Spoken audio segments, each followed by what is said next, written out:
Hi everyone, আমি রাজু আর বিরাজ। কেমন আছেন সবাই? আশা করি ভালোই আছেন। আজকের ক্লাসটিতে আমরা তৃতীয় পরিচ্ছেদ জ্যোতিচিহ্ন নিয়ে আলোচনা করব। ইতিমধ্যে এই চ্যানেলে অনেকগুলো বিষয়ের উপরই ভিডিও তৈরি করা হয়েছে। যারা দেখোনি তারা দেখে নিজেদের স্কিল ডেভেলপ করে নিতে পারো। তোমাদের জন্য এত কষ্ট করে ভিডিওগুলো মেক করি, তারপরও তোমরা চ্যানেলটি সাবস্ক্রাইব করে রাখো না। তোমাদের যদি ক্লাসগুলো করে উপকারে আসে তাহলে চ্যানেলটি সাবস্ক্রাইব করে রাখো, তা না হলে চ্যানেলটি সাবস্ক্রাইব করার কোনোই প্রয়োজন নেই। নিচের অনুচ্ছেদটি পড়ো। পড়তে গিয়ে কী ধরনের সমস্যা হচ্ছে খেয়াল করো। এ নিয়ে সহপাঠীদের সাথে আলোচনা করো। জানি কথাটি শুনলে তোমাদের কারো বিশ্বাস হবে না। সেই লেখক একদিন বিকালে আমাদের বাড়িতে এসে হাজির, তার হাতে অনেকগুলো নতুন বই। আমি অবাক হয়ে বললাম, আপনি কি আমাদের বাড়িতে এসেছেন? তিনি আমার কথার জবাবে ছোট করে বললেন, হ্যাঁ। আমি অনেকক্ষণ কোনো কথা বলতে পারছিলাম না, শুধু তার হাতের বইগুলোর দিকে তাকিয়েছিলাম। একসময় বললাম, কিন্তু কেন, তা কি জানতে পারি? তিনি বললেন, বারে তুমি বই পড়তে ভালোবাসো, তাই বই নিয়ে এসেছি। বুঝতে চেষ্টা করি। সহপাঠীদের সাথে আলোচনা করে নিচের প্রশ্নগুলোর উত্তর খুঁজে বের করো। এর আনসার স্ক্রিপ্টে আমরা চলে যাই। কথা বলার সময়ে কি আমরা একটানা কথা বলি? না, কথা বলার সময় আমরা একটানা কথা বলি না। এক নাগারে না বলে থেমে থেমে কথা বলি কেন? শ্রোতাপক্ষ যেন কথাটি বুঝতে পারে, বা কথার মাধুর্যতা ও স্পষ্টতার জন্য। সব কথা কি আমরা একই সুরে বলি? না, সব কথা আমরা একই সুরে বলি না। লেখার সময় দাড়ি কমা, প্রশ্নচিহ্ন ইত্যাদির প্রয়োজন হয় কেন? একটি শব্দ বা বাক্য শুরু ও শেষ হওয়ার মধ্যে কতটুকু বিরতি প্রয়োজন? এবং বাক্যের গঠনের জন্য লেখার সময় দাড়ি কমা, প্রশ্নচিহ্ন ইত্যাদির প্রয়োজন হয়। দাড়ি কমা, প্রশ্নচিহ্নের মতো আর কি কি চিহ্ন তুমি চেনো? সেমিকোলন, বিস্ময়, হাইফেন, কোলন। জ্যোতিচিহ্ন বা বিরাম চিহ্ন কি? মুখের কথাকে লিখিত রূপে দেওয়ার সময় কম বেশি থামা বোঝাতে যেসব শব্দ ব্যবহৃত হয় সেগুলাকে কি বলে? জ্যোতিচিহ্ন বলে। বক্তব্যকে স্পষ্ট করতেও কিছু জ্যোতিচিহ্ন ব্যবহার হয়ে থাকে, যেমন দাড়ি কমা, সেমিকোলন, প্রশ্নচিহ্ন, বিস্ময় চিহ্ন ইত্যাদি। কোনো জ্যোতিচিহ্নের কি কাজ? দাড়ি বাক্যের সমাপ্তি বোঝায় বা শেষ বোঝায়। যেমন এখানে বাক্যটা শেষ, এই জন্য এখানে কি ব্যবহৃত হয়েছে? দাড়ি ব্যবহৃত হয়েছে। সেম অ্যাজ এখানে যদি আরেকটা বাক্য থাকতো তাহলে ওই বাক্যটা শেষও কি দিতাম? দাড়ি দিতাম। এবং এই বাক্যটা পড়ার জন্য আমাদের কি করতে হতো? দাড়ি বাক্যের সমাপ্তি বোঝায়। তারপর আমাদের কমপক্ষে 1 সেকেন্ড ওয়েট করতে হতো বা থামতে হতো। 1 সেকেন্ড বিরতি নিয়ে দেন এই বাক্যটা আমাদের পড়তে হতো। এই দাড়ির মানে হচ্ছে এই। ক্লিয়ার? কমা ব্যবহৃত হয় স্বল্প বিরতি অর্থে। একটু বিরতি বোঝাতে কমা ব্যবহার করা হয়, যেমন আমার পছন্দের ফুল গোলাপ, বেলি, জুই আর হাসনেহেনা। অর্থাৎ এক বলতে যেটুকু সময় প্রয়োজন ওই সময়টুকু কমার ক্ষেত্রে সময় দিতে হয়। ঠিক আছে? যেমন গোলাপ, তারপর বেলি বলতে কি দরকার? এক বলতে যেটুকু সময় প্রয়োজন ওইটুকু সময় নিতে হবে। গোলাপ, বেলি, জুই আর হাসনেহেনা। ঠিক আছে? সেমিকোলন, ঘনিষ্ঠ সম্পর্ক আছে এমন দুটি বাক্যের মাঝখানে সেমিকোলনের ব্যবহার হয়। তিনি এলেন, তবে বেশিক্ষণ বসলেন না। তো তিনি এলেন, তারপর বেশিক্ষণ বসলেন না, এই দুইটা বাক্যের মধ্যে কি সম্পর্ক রয়েছে, এই জন্য সেমিকোলন ব্যবহার করা হয়েছে। প্রশ্নচিহ্ন, সাধারণত কোনো কিছু জিজ্ঞাসা করার ক্ষেত্রে প্রশ্নচিহ্ন বসে, এটি তো সবারই ক্লিয়ার। সে কখন এসেছে? বিস্ময় চিহ্ন, বিভিন্ন আবেগ বোঝাতে বিস্ময় চিহ্ন বসে। ঠিক আছে? অর্থাৎ এক্সক্লেমেটরি চিহ্ন। যেমন বাহ, তুমি তো চমৎকার ছবি আঁকো। এখানে বাহ কি? বিস্ময় সূচক চিহ্ন। ঠিক আছে? এই যে এই চিহ্নটা। হাইফেন, দুটি শব্দকে এক করতে অনেক সময় হাইফেন ব্যবহার করা হয়। যেমন দেখো, ভালো এবং মন্দ দুইটা আলাদা শব্দ, তো এই দুইটা শব্দকে এক করার জন্য কি করা হয়েছে? হাইফেন ইউজ করা হয়েছে। ভালো মন্দ নিয়েই মানুষের জীবন। ড্যাশ, এক বাক্যের ব্যাখ্যা পরের বাক্যে করা হলে দুই বাক্যের মাঝে ড্যাশ বসে। তিনি ভালো রাজা। এখন এই বাক্যে কিন্তু ভালো রাজা কেন সেই সম্পর্কে বর্ণনা দেওয়া যেত, কিন্তু না দিয়ে কি করেছে? পরের বাক্যে বর্ণনা দিয়েছে, যিনি প্রজাদের কথা সবসময় ভাবেন। অর্থাৎ যিনি ভালো রাজা তিনি প্রজাদের কথা সবসময় ভাবেন। তাহলে এই বাক্যের বর্ণনা এই বাক্যে এসে দিয়েছে, এই কারণে এখানে কি ইউজ করা হয়েছে? ড্যাশ ইউজ করা হয়েছে। অর্থাৎ এক বাক্যের ব্যাখ্যা পরের বাক্যে দিলে দুইটা বাক্যের মাঝখানে কি ইউজ করা হয়? ড্যাশ ইউজ করা হয়। কোলন, উদাহরণ উপস্থাপনের সময় কোলন বসে। যেমন যোগাযোগের দুটি রূপ, তো একটা কি ভাষিক যোগাযোগ আর একটা অভাষিক যোগাযোগ, এখানে কোলন ব্যবহার করা হয়েছে। উদ্ধার চিহ্ন, কারো কথা সরাসরি দেখাতে উদ্ধার চিহ্ন বসে, অর্থাৎ ইনভার্টেড কমা। শিক্ষক বললেন তোমরা বড় হয়ে সিরাজউদ্দৌলা সম্পর্কে অনেক কিছু জানতে পারবে। এখন এই সেন্টেন্সটা হচ্ছে ডাইরেক্ট সেন্টেন্স বা প্রত্যক্ষ বাক্য, অর্থাৎ যে বাক্যের কথাটা বা বাক্যটা সরাসরি বক্তা নিজের মুখ থেকে উদ্ধৃত সেটাই হচ্ছে প্রত্যক্ষ বাক্য, অর্থাৎ কোনোরূপ পরিবর্তন করা হয় নাই। বক্তা যেরকমভাবে কথাটা বলছে ঠিক একইভাবে এখানে প্রকাশিত হয়েছে, ওই বাক্যটাই কি প্রত্যক্ষ বাক্য। তোমরা বড় হয়ে সিরাজউদ্দৌলা সম্পর্কে অনেক কিছু জানতে পারবে, এই কথাটা স্বয়ং শিক্ষক বললেন, এই কারণে এটি হচ্ছে প্রত্যক্ষ বাক্য। আর এরকম শিক্ষক বললেন তারপর একটা আমাদের কমা দিতে হবে, ঠিক আছে। তারপর এখানে ইনভার্টেড কমা বা উদ্ধার চিহ্ন শুরু হবে আর এখানে উদ্ধার চিহ্ন শেষ হবে বা ইনভার্টেড কমা ক্লোজ হবে। ক্লিয়ার? কোথায় কোন যতিচিহ্ন বসে? তো এই আনসার স্ক্রিপ্টে আমরা চলে যাই। কোথায় যতিচিহ্ন বসে? উদাহরণ দেওয়ার সময়ে কুলন বসে। এক বাক্যের ব্যাখ্যা পরের বাক্যে করা হলে দুই বাক্যের মাঝে ড্যাশ বসে। কারো কথা সরাসরি বোঝাতে উদ্ধার চিহ্ন বসে। কোনো বাক্য যখন কিছু জিজ্ঞাসা করা হয় তখন প্রশ্ন চিহ্ন ইউজ করতে হয়। ঘনিষ্ঠ সম্পর্ক আছে এমন দুটি বাক্যের মাঝখানে সেমিকোলন ব্যবহৃত হয়। দুটি শব্দকে এক করতে হাইফেন ইউজ করা হয়। বাক্যের বিভিন্ন ধরনের আবেগ বোঝাতে বিস্ময় চিহ্ন ব্যবহৃত হয়। বাক্যের বিবরণ সাধারণভাবে শেষ হলে দাঁড়ি বসে। বাক্যের মধ্যে যখন একটু থামতে হয় তখন কি ব্যবহৃত হয়? কমা বসে। যতিচিহ্ন বসাই। পরিচ্ছেদের শুরুতে দেওয়া অনুচ্ছেদটিতে এখন যতিচিহ্ন বসাও। জানি কথাটি শুনলে তোমাদের কারো বিশ্বাস হবে না। এখানে জানির পর আমাদের একটু স্বল্প বিরতি প্রয়োজন, এই কারণে কমা বসাইছি। জানি কথাটি শুনলে তোমাদের কারো বিশ্বাস হবে না। তো এখানে সেন্টেন্স বা বাক্যটা শেষ হয়েছে, এই কারণে কি হবে? দাঁড়ি হবে। সেই লেখক একদিন বিকালে আমাদের বাড়িতে এসে হাজির। তো এখানেও কি হবে? দাঁড়ি হবে। তার হাতে অনেকগুলো নতুন বই। ঠিক আছে, তো অনেকগুলো নতুন বইয়ের পর কি হবে? দাঁড়ি হবে। আমি অবাক হয়ে বললাম, তো বললামের পরে একটা কমা হবে। ঠিক আছে, কি কারণে কমা হলো দেখো। আপনি কি আমাদের বাড়িতে এসেছেন? এই কথাটা কার? আমি অবাক হয়ে বললাম, অর্থাৎ আমার কথা। এই কারণে এখানে কি হবে? উদ্ধার চিহ্ন হবে। ঠিক আছে, উদ্ধার চিহ্ন কি হবে? এখানে ক্লোজ হয়ে যাবে আর এখানে ফুল স্টপ হবে বা দাড়ি হবে। তারপর তিনি আমার কথার জবাবে ছোট করে বললেন। এখানে বলার পর কি হবে?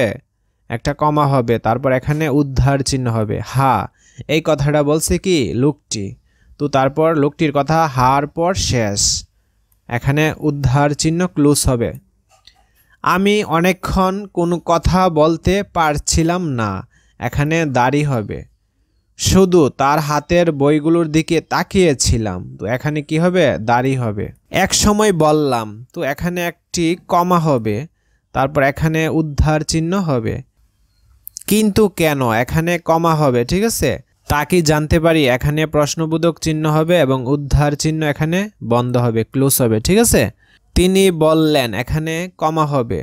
তারপর এখানে উদ্ধার চিহ্ন ওপেন হবে। ঠিক আছে, বাড়ি। এখানে তিনি বিস্ময়ের সাথে বলছেন, এই কারণে বিস্ময় সূচক চিহ্ন হবে। তুমি বই পড়তে ভালোবাসো তাই বই নিয়ে এসেছি। তো এটির মধ্যে ঘনিষ্ঠ সম্পর্ক বোঝাইছে, সেই কারণে এখানে সেমিকোলন হবে। ঠিক আছে, আর এখানে দাড়ি হবে আর উদ্ধার চিহ্ন বন্ধ হয়ে যাবে। ঠিক আছে, আশা করি তোমরা ভালো করেই বুঝতে পেরেছো। যতিচিহ্ন ব্যবহার করে অনুচ্ছেদ লিখি। একটি অনুচ্ছেদ লেখো যেখানে বিভিন্ন রকমের যতিচিহ্নের ব্যবহার আছে। আমরা এর আনসার স্ক্রিপ্টে চলে যাই। রেলগাড়ির চলে রেল লাইনের উপর দিয়ে। তো এখানে সেন্টেন্সটা ক্লোজ, এই কারণে দাড়ি দেওয়া হয়েছে। দেশে বিদেশে যত রকম যানবাহন আছে, আমার একটা স্বল্প বিরতির প্রয়োজন। তার মধ্যে রেলগাড়ি সম্ভবত সবচেয়ে জনপ্রিয়। তো এখানে দাড়ি। ছেলে বুড়ো সবাই এর কু জিগ জিগ শব্দ শুনে মুগ্ধ হয়, দাড়ি। পাহাড় পর্বতের পাশে। ঠিক আছে, এই যে সাপের মতো একে বেঁকে রেলগাড়ি ছুটে চলে। গাড়ির জানালা দিয়ে মুখ বাড়ালে মাঝে মাঝে দেখা যেতে পারে কুড়েঘর, ধানক্ষেত, নীল নকশা। তো এখানে বিশেষ্য অনেকগুলো আছে। এরকম অনেকগুলো বিশেষ্য থাকলে তাদেরকে কমা দিয়ে কি করা হয়? আলাদা করা হয়। বা স্বল্প বিরতির জন্য আমরা কি করি? এভাবে পড়ি, কুড়েঘর, ধানক্ষেত, নীল নকশা। ঠিক আছে, তারপর এখানে সেন্টেন্সটি ক্লোজ হয়েছে। বাচ্চু বললেন, তো এটি হচ্ছে বাচ্চুর প্রত্যক্ষ কথা। ঠিক আছে, এই কারণে কি করা হয়েছে? উদ্ধার চিহ্ন দেওয়া হয়েছে। বাংলাদেশের রেলগাড়িতে অনেক সময় হকার দেখা যায়। বাচ্চুর কথা কিন্তু শেষ হয় না, এখানে সেন্টেন্সটা শেষ হয়েছে। তারা ডিম সিদ্ধ, জালমুড়ি, চিড়া বাজা সহ আরও কত কিছু যে বিক্রি করে।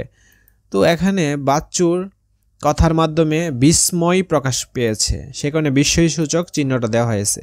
আর এখানে উদ্ধার চিহ্ন বন্ধ করা হয়েছে। অনেক পত্রপত্রিকা বিক্রির জন্য রেলে ওঠেন। একবার একতারা হাতে একজন রেলগাড়িতে উঠতে দেখেছিলাম। তিনি পল্লীগীতি শুনিয়ে মুগ্ধ করেছিলেন। তার গান শুনে সবার সাথে আমিও হাততালি দিয়েছিলাম। নিচের বাক্যগুলো পড়ো এবং বাক্যগুলোতে সাধারণভাবে কী অর্থ প্রকাশ পাচ্ছে তার উল্লেখ করো। আমরা এর আনসার স্ক্রিপ্টে চলে যাই। আমি বাজারে যাচ্ছি, সাধারণ বিবৃতি প্রকাশ করছে। তুমি কোথায় যাচ্ছ, কিছু জানার জন্য প্রশ্ন করেছে। তুমি বাজারে যাও, কাউকে আদেশ করা হচ্ছে। ওরে বাবা কত বড় বাজার, অবাক হওয়া অর্থে বোঝাইছে। ঠিক আছে। বিভিন্ন ধরনের বাক্য, যে কোনো বাক্যই কোনো না কোনো অর্থ প্রকাশ করে। বেশিরভাগ বাক্যে সাধারণভাবে কোনো বিবরণ দেওয়া হয়। এছাড়া কোনো কোনো বাক্য দিয়ে আমরা প্রশ্ন বোঝাই, কোনো কোনো বাক্য দিয়ে আদেশ অনুরোধ বোঝাই এবং কোনো কোনো বাক্যের মধ্যে দিয়ে আমাদের বিস্ময় প্রকাশ পাই। বাক্যের লক্ষ্য অনুযায়ী বাক্যকে 4 ভাগে ভাগ করা যায়। বিবৃতিবাচক বাক্য, সাধারণভাবে কোনো বিবরণ প্রকাশ পাই যেসব বাক্যে, সেগুলোকে বিবৃতিবাচক বাক্য বলে। যেমন আগামীকাল স্কুলে একজন বিশেষ অতিথি আসবেন, এটি হচ্ছে বিবৃতিবাচক বাক্য। প্রশ্নবাচক বাক্য, কারো কাছ থেকে কিছু জানার জন্য যেসব বাক্য বলা হয় বা লেখা হয় সেগুলোকে প্রশ্নবাচক বাক্য বলে। যেমন তুমি কি জানো কাল কে আসবেন স্কুলে, এটি দ্বারা প্রশ্ন করা হয়েছে। অনুজ্ঞাবাচক বাক্য, এটি বললে তোমরা সবসময় মাথায় রাখবা আদেশ, নিষেধ, অনুরোধ এবং প্রার্থনা। ঠিক আছে, ইত্যাদি বোঝাতে অনুজ্ঞাবাচক বাক্য হয়। যেমন তোমরা সবাই কাল স্কুলে উপস্থিত থাকার চেষ্টা করো, এটি দ্বারা অনুরোধ বোঝাইছে। ক্লিয়ার? বা তোমার আম্মু তোমাকে বলল তুমি স্কুলে যাও, এটি দ্বারা কি বুঝাইছে? আদেশ বুঝাইছে। অথবা তোমার আম্মু বলল এই জায়গায় তোমার যাওয়া উচিত না, এটি দ্বারা কি বুঝাইছে? নিষেধ বুঝাইছে। ক্লিয়ার? বা বলল তোমার মঙ্গল হোক, এটি দ্বারা কি বোঝায়? প্রার্থনা বোঝায়।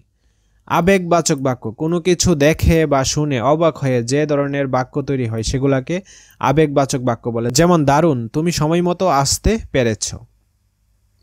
বিভিন্ন ধরনের বাক্য খুঁজি, সুখী মানুষ নাটকটি থেকে 4 ধরনের বাক্য খুঁজে বের করো।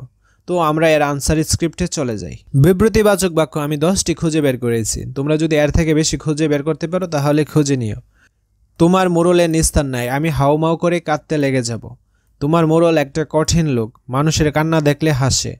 মোড়ল যে অত্যাচারী পাপী। মোড়ল আমার মামাতো ভাই। লোভে পাপ, পাপে মৃত্যু।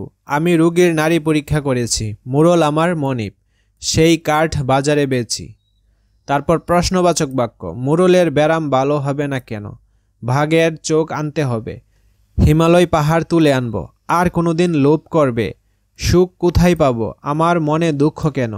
কি করতে হবে? ঘরের মধ্যে কে কথা বলছো? যদি চোর আসে। দুনিয়াতে আমার মতো সুখী কে? সবগুলো দ্বারাই কি করা হয়েছে? প্রশ্ন করা হয়েছে। অনুজ্ঞাবাচক বাক্য, এর মানে কি বোঝায়? আদেশ, উপদেশ, অনুরোধ এবং নিষেধ। তাছাড়া প্রার্থনাও বোঝায়। আজে বাজে কথা বলবে না, নিষেধ বুঝাইছে। মোড়লের মুখে শরবত ঢেলে দাও, আদেশ বুঝাইছে। এত কোলাহল করো না, ঠিক আছে, আদেশ বুঝাইছে বা অনুরোধ বুঝাইছে। মূর্খের মতো কথা বলো না, আমাকে বলুন।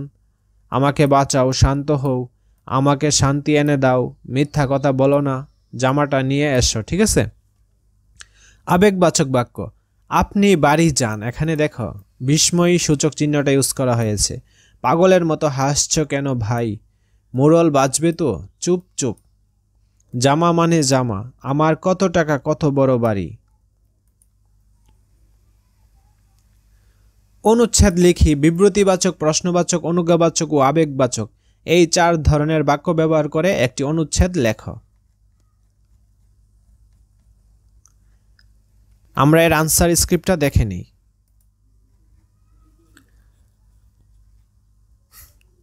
ইমনদের পুরাতন ভিটায় একটা পোড়া বাড়ি আছে। তো এটি কি সেন্টেন্স বা কি বাক্য?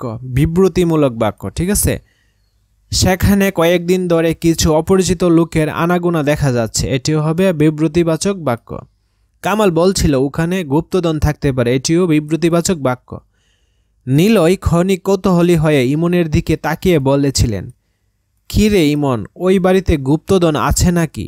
তো এটি দ্বারা প্রশ্ন করা হয়েছে, তো এটি হবে প্রশ্নসূচক বা প্রশ্নবাচক বাক্য। ইমন অবাক হয়ে বলেছিল, তাই নাকি? তো দেখো এটি বিস্ময় অর্থাৎ বিস্ময় প্রকাশ করেছে ইমনে। আমি তো জানি না, এটি কি হবে? বিবৃতিবাচক বাক্য। আসলেই কোনো গুপ্তধন আছে কি না তা যাচাই করার জন্য অভিযানের প্রস্তাব দিয়েছিল কামাল। বলেছিল, চল আমরাই খোঁজ করে দেখি। এটি দ্বারা আদেশ বুঝাইছে। গুপ্তধন থাকলে ঠিক খুঁজে পাবো। ঠিক আছে, এটি হচ্ছে বিবৃতিমূলক বাক্য। ইমনদের পোড়াবাড়িতে কবে এবং কিভাবে চালানো হবে তা নিয়ে আলোচনার জন্যই আজকের সভা।